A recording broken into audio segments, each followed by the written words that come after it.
When Pokemon Let's Go Pikachu and Eevee was first revealed, it was met with a resounding meh from the majority of the Pokemon fanbase. Sure, there were those who were optimistic, but most people were none too happy at the idea of a Pokemon game that stripped so many established mechanics away. And the more we learned about the games in the months after the reveal, the less excited hardcore fans became, despite the fact that literally seconds after Let's Go's reveal, fans were reassured that mainline games were coming in 2019, implying that 2018's Pokemon games were going to be nothing more than spin-offs. And if they had just left it at that, I don't think there would have been any controversy at all. But for reasons I'll get into later, the Pokemon Company's president, Tsunekazu Ishihara, decided to boldly declare that these two games were going to be core entries to the series, even though they're less traditional than an undisputed spin-off like Gale of Darkness. And thanks to these statements, a portion of the longtime Pokemon fanbase decided to review bomb these games on Metacritic by leaving as many 0 scores as possible in an attempt to hinder the game's success in any way that they could, since simply not buying it wouldn't suffice. Which, if you ask me, is going a little too far. But even though I don't agree with that stance, I also don't feel bad for the Pokemon Company, since they kinda brought this upon themselves by insisting that Pokemon Let's Go is a core entry to the series. Cause if Let's Go Pikachu and Eevee are core games, then the thought of the traditional series going away starts to creep into people's minds if Let's Go's a hit, which it currently is. And with that being the case, does that really mean that the traditional games are gonna kick the bucket? Or should these flustered Pokemon fans give Let's Go Pikachu and Eevee an honest look? Well, take off your work boots and respirators, click the subscribe button if you haven't already, and allow me, the undisputed champion of, Justice Cameron, to decide once and for all not only if Pokemon Let's Go are core games or spin-offs, but also more importantly, whether or not they're fun regardless.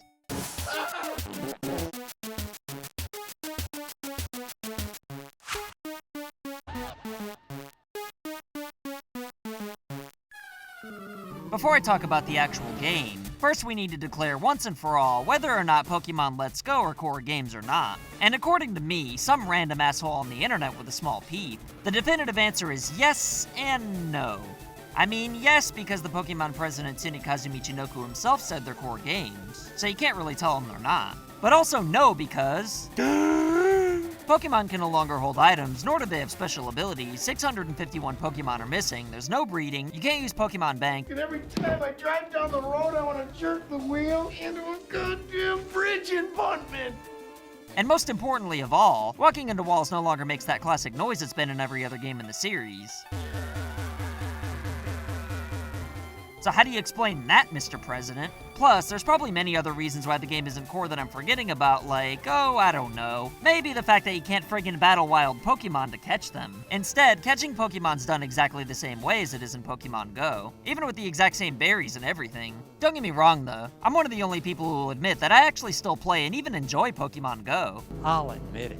But given how much I played Pokemon Go, that also means I know enough about it to say that Let's Go feels more like a home console version of Pokemon Go than it does any other game in the traditional series. Sure, there's more to it than that, since you couldn't literally port a cell phone game over without making changes, but Let's Go really isn't anything more than a beefed up Pokemon Go with trainer battles. It's even compatible with Pokemon Go and not even Pokemon Bank. Plus, Pokemon even have CP, aka combat power, and can be transferred over to the professor for candy. And I know it's a cop-out for me to sit on the fence of whether or not Let's Go's a core game, but even though I would tell you that it's clearly a spin-off based on so many dramatic changes if you put a gun up my ass and made me decide, the president of Pokemon himself, Tsunekazu Funaki, said they're core games. And it's definitely not a translation error or anything like that, since they're on Nintendo's website under the core series. And I mean, Mario 2 is technically a core Mario game, even though it was originally a completely unrelated licensed game that pretty much just got Mario sprite swaps. So I'm not gonna lie and pretend that Let's Go isn't closer to the traditional Pokemon games than Mario 2 is to the regular Mario games. So much like Super Mario 2, Pokemon Let's Go Eevee and Pikachu are technically core games if you take the case to court, even though any sane person would tell you they're spin-offs. However, I don't personally reject them as core games out of fear like many others, but I still can't understand why some people passionately want these to be core games. Because I think it's obvious that these are only posing as core entries so people take them more seriously than the Mystery Dungeon games, since the Switch really needed something big for 2018 besides Smash, seeing as how Labo and Wii U ports can only do so much to help the Switch compare to the previous year. Which I totally understand the sales tactic, and I don't think it means the main series is in any danger from being phased out. I get what they were going for in trying to simplify Let's Go was to bring casuals back. Because after the success of Pokemon Go, Sun and Moon sold amazingly well, at least partially due to the renewed interest in the series, and also because there was a lot of Gen 1 stuff going on in the games as well. And, you know, it didn't hurt that there were like 55 million 3DSs in people's homes already either. So it makes sense that the Pokemon Company noticed how an ultra-simplified mobile game made the Pokemon franchise explode perhaps bigger than it ever had before. And if longtime Pokemon fans weren't worried enough about Let's Go phasing the original series out, the fact that it became the highest-selling Switch game to date despite so many pre-orders being cancelled between the reveal and release has to have them peeking their pants even more so, hence this. But if you ask my fat ass, I don't think Let's Go Pikachu and Eevee are selling so well because of Pokemon Go's success, seeing as how most of that game's popularity is due to the fact that it's friggin' free and on a device that even homeless people have. Besides, even though that app's still way more popular than people who stop playing it think it is, it's definitely not setting the world on fire these days anymore either, so I highly doubt its popularity is rubbing off that much for the Switch. And I also don't think Let's Go's success is because of how simplified the gameplay is either. Rather, the key to the game's success is due to the fact that a home console Pokemon game that takes place in Kanto is gonna sell out the ass regardless of the differences in the original games. I mean, they could have made it an action-adventure real-time strategy platforming rhythm game with a sci-fi horror twist, and it still probably would have sold fairly well. So it would have definitely sold just as fast as the traditional Yellow remake as well, and I think the paranoid fans realize this. Then, on top of impressive sales, Let's Go also being well-received by critics is causing the fear of the traditional style fading away to grow even stronger. But are these games really as bad as some of the Metacritic users who've never played them are making it out to be? After all, it is possible that bigwig gaming critics could have been bought off,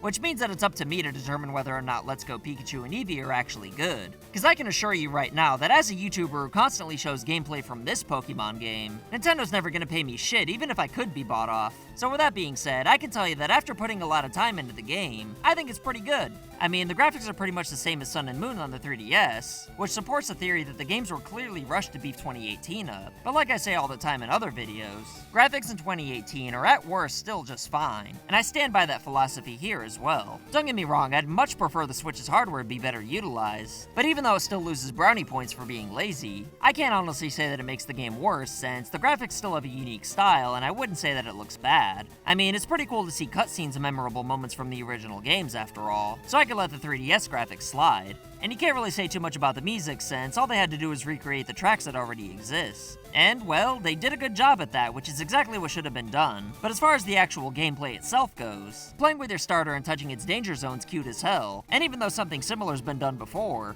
it's still cuter now than ever before. Aside from Pokemon not having special abilities or being able to carry items, the trainer battles are more or less the same as ever before, aside from Pokemon not having abilities or being able to carry items, which you could argue was intentionally done since they weren't in the original games. But if that were the case, then we shouldn't have moves like Scald either. So it's clear that Pokemon losing special abilities and held items was obviously done to simplify the game in another area. I mean, not that it matters though, since the trainer battles in this game are easier than beating Where's Waldo on the Super Nintendo since you get overpowered special moves from the Pokemon centers as well as a more varied standard moveset for Pikachu and Eevee, which is good since you can't evolve them, so they need all the help they can get, even if they are a tad overpowered, which leads to them being overconfident. I mean, just look at Pikachu's cocky reaction when you give him praise. He's like, bitch, I know. But let's talk about the most controversial thing about the game, which is of course how you catch Pokemon. And while I don't think catching Pokemon the same way you would in Pokemon Go is the worst thing in the world, I also don't think it's a change that was necessary at all. I mean, I understand the idea of making drastic changes in the gameplay was done so to draw new and old fans back into the series with the Kanto region as bait, and simplicity as the hook. But I don't think the original methods of catching Pokemon were the least bit complicated to begin with. After all, myself and millions of others were able to immediately grasp it, even when we were just dumbass 10-year-olds. And the already simplistic methods of catching Pokemon the traditional way was a big part of why the series became so popular in the first place. But the Pokemon Go style, which makes sense on a cell phone, is just a little too mind-numbing for a console game if you ask me. And I know the traditional method didn't require much thought either, but here, you're literally just flicking your wrist over and over again while occasionally throwing berries, which gets boring really fast, and I find myself avoiding Pokemon altogether most of the time. And if anything, I think this oversimplified method of catching Pokemon could actually turn some of the new fans off, and definitely some of the returning older fans who might just think, wow, what the frig happened to these games? Not my Pokemon. But then again, turning some of these fans off might actually get them more excited to play the real deal 8th generation games in 2019. If you're new to the Pokemon series or a returning fan who's played Let's Go, then let me know what camp you fall into in the comments below. But aside from catching Pokemon being so simplistic, let's talk about the overall controls, which were also simplified to the high heavens. The game tries to coerce you into playing with one Joy-Con by yourself, or two if you have a friend or hot date to share the action with, which I think's a pretty cool option to have, even though it makes an already easy game basically impossible to fail at. And aside from the Joy-Con, there's also a special Pokeball controller you can play with as well. It gives you Mew, which is pretty cool, and I'd say that it's lame that you can't catch one any other way, but I'm sure there'll be other ways down the line via mystery gifts. So I digest.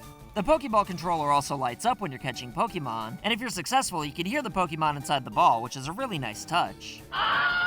Plus, you can also take a Pokemon from the game to put into the ball and carry around with you in real life, which is sure to find you a hot date if you didn't have one already. At least that's what my friend Steve said. I don't think it actually does anything besides make noises while pissing and shitting all over the place inside the ball, but it's still pretty cool. Maybe not worth $50, but as a collectible, I don't regret buying it. However, it's still not the ideal way to play the game though, since the analog's a little sensitive when trying to press a button, which causes me to make incorrect selections from time to time. But the worst part about the Pokeball controller is that the game barely even acknowledges it at all. It just assumes you're using a Joy-Con, and rather than telling you what buttons to press on the Pokeball, you just have to look at the Joy-Con commands on the screen and figure it out on your own. And not only that, but if you're using the Pokeball controller and want to go back to the Switch home menu, or even just want to turn the dang Switch off, you either have to get your stupid ass up and go to the Switch yourself, or have the right Joy-Con by your side, since the Switch absolutely refuses to acknowledge the Pro Controller while Let's Go is playing, even though you could just play it with both Joy-Cons in handheld mode, which I'm sure Nintendo didn't even want to have as an option, but since it ruined the Switch's gimmick, they didn't have any choice but to let you play it with normal controls in handheld mode, which is by far the best way to play the game, because instead of constantly flicking your wrists, which gets more annoying than my gynecologist puns, all you have to do is aim with the tablet and press A to throw Pokeballs. And the fact that this game's not compatible with the Pro Controller makes this yet another example of Nintendo forcing motion controls for the 12th year strong now. And I think it's a gut punch that after paying $70 friggin' for a Pro Controller, Nintendo consciously decided to not let us use it the same way we would in handheld mode with the tablet, which is probably my biggest complaint about this game. And I don't even understand why Nintendo's forcing us to use the Joy-Con since the Pro Controller uses motion controls as well. However, despite these games having so many changes that I find unnecessary, there are a few amount of changes that I think should definitely come to the main series, like being able to take Pokemon out of their balls. I know this was done in Heart Gold and Soul Silver, but then taken away for some reason after that. But even then, Pokemon just kind of walked behind you and didn't really do anything. Whereas here they find berries for you and even let you ride them sometimes. And you could ride Pokemon in Sun and Moon, but they weren't really your Pokemon that you were riding, so they might as well just been cars or boats at that point. Besides, even if your Pokemon's not really doing anything important outside of their ball, it's still nice to watch them walk or fly around, even though sometimes you could accidentally interact with them while trying to do something else. But if that's a problem for you, then you can just put them away. So overall, this is just a really nice touch. And I also really like the fact that I can change my party at any point outside of battles, rather than having to walk my lanky ass all the way back to a PC. Which does make an easy game even easier, but whatever. Plus, rather than random encounters, I much prefer seeing Pokemon walking around, not only because it looks way cooler, but also because I don't have to deal with them if I don't want to, which makes playing through the game much quicker. And it's cool to see old gym leaders from time to time instead of just meeting them once. Thank you, fuck you, bye. And I really like that you can change Pokemon's names anywhere you want, rather than having to fly to a specific town and talk to some middleman. And in unrelated ADHD side notes, why hasn't Bill's accidental Pokemon human fusion technology been further explored? And when a Pokemon's confused, then why do chicks appear above their head in a world where animals presumably don't exist? But anyway, is Pokemon Let's Go really as bad as all the reviews from people who haven't played the game say it is? Of course not, but I wouldn't call these games must-haves either when comparing them to so many other games out there, which might make some people upset to hear me say that, but due to how insanely easy this game is, it just feels a little repetitive despite being a lot of fun at first. Which is why I'm glad I waited to make a video on it, because if I judged this game based off my initial reactions that you can see in our livestream, wink wink,